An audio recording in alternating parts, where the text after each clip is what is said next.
with kids trying to. I mean, it's like the whole TikTok debate. Trying to say, okay, we're going to shut down TikTok in the U.S. Or we're going to somehow try to enact regulations to keep kids from accessing porn online, right? And just think, okay, yeah, in theory, that's great. Shit, if you could figure it out, but it's just not going to happen, right? Because no matter what you do, once that kid leaves your house and all that technology is still out there, right? Somebody's circumventing it, right? Somebody's figured out some way. And most of these kids, it's incredible how smart these kids are nowadays. They're wizards. Yeah. So, well, they just banned TikTok in India, which I thought was really fascinating. I'm like, wow, India's more on the ball than America. Yeah. Well, they may, I forget what their version of TikTok is, but that might be also sort of a nationalistic play. There may be a business element to that as well, where they're looking to drive more of their consumers. It's obviously a massive market, so they may be looking to drive more of their consumers to their version, right? It's like China. China's got its own version. ByteDance. Yeah. What is it called? And so I don't know that the Indian government was just being thoughtful about its younger folks. Let's see what it says. It says they actually banned it in summer 2020 with 59 other apps originally.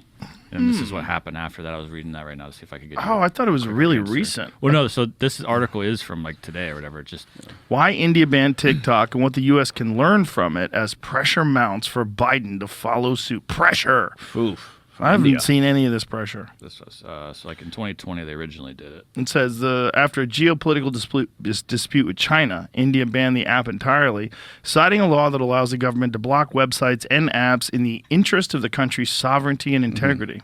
All right. Yeah. It didn't stop the short form video content. The content was just going elsewhere. It just moved. Yeah. Well, it goes to Snapchat, Instagram Reels, and YouTube Shorts, which would be fine. But at least, Instagram is controlled by Meta, which is a United States company, and, so is YouTube. Yeah. The creepy thing is the data. And their policy. Right. When you agree to sign up for TikTok and you read the use policy, whoa. Which nobody does. You did that. You read that, and it's like people say, "What the fuck?" It actually says that, and I'm sure you drove a lot of people to that user agreement. It's probably the first time anybody's ever read a user agreement, right? On all I of couldn't this. fucking believe it when I was reading it. I was like, "Is this you? Wait a minute. They have access to other computers that aren't even on TikTok." They can share with government. Yeah. Right. And that is the thing. Look, people say, well, fuck, Google, all sorts of platforms gather all sorts of information unless you opt out. And even when you opt out, there's still accessible information there. So, but the big point here is it's a Chinese state-sponsored entity, right? Yeah. And if the government wants something, that company is going to provide it. And the idea that the U.S. reps would say, nah, it's not the case, is just horseshit. There would never be a moment where a Chinese company would refuse to share data with the Chinese regime. It's not going to happen. And so, believe what you want, but if you actually think that there's a firewall there, then, it's incredibly ignorant or naive or both or whatever. I think most people aren't even aware of the fact that the Chinese government completely controls all business. You really can't have a major corporation without some sort of interaction with the Chinese government. Yeah, there's a couple of truths there. There's no rule of law really to speak of in China. There's no recourse for companies outside of China that are operating there, and anything you take there. I'll give you an example. It's actually this is very interesting.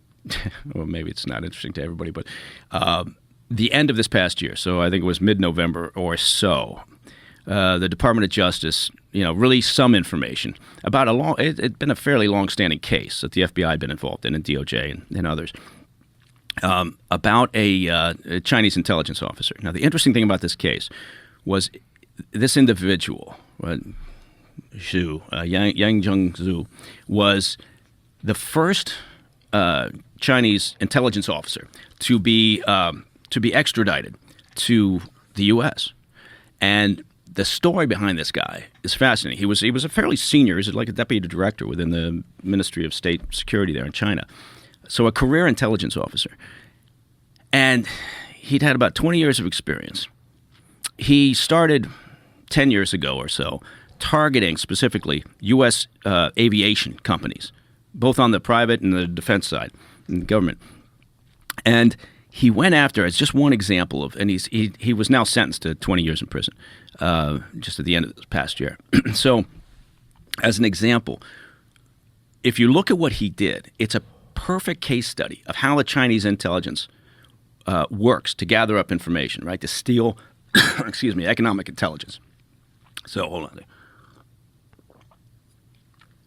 Remember that clip where Marco Rubio reached for his water? I don't remember that clip. I don't follow CNN or C-SPAN like you follow. You follow like I follow the UFC. Yeah, that's it. Remember when he reached for the water? Remember? Oh, it's fantastic. I know. What are you doing? Here he goes. Yeah, there you go. Here's Marcia.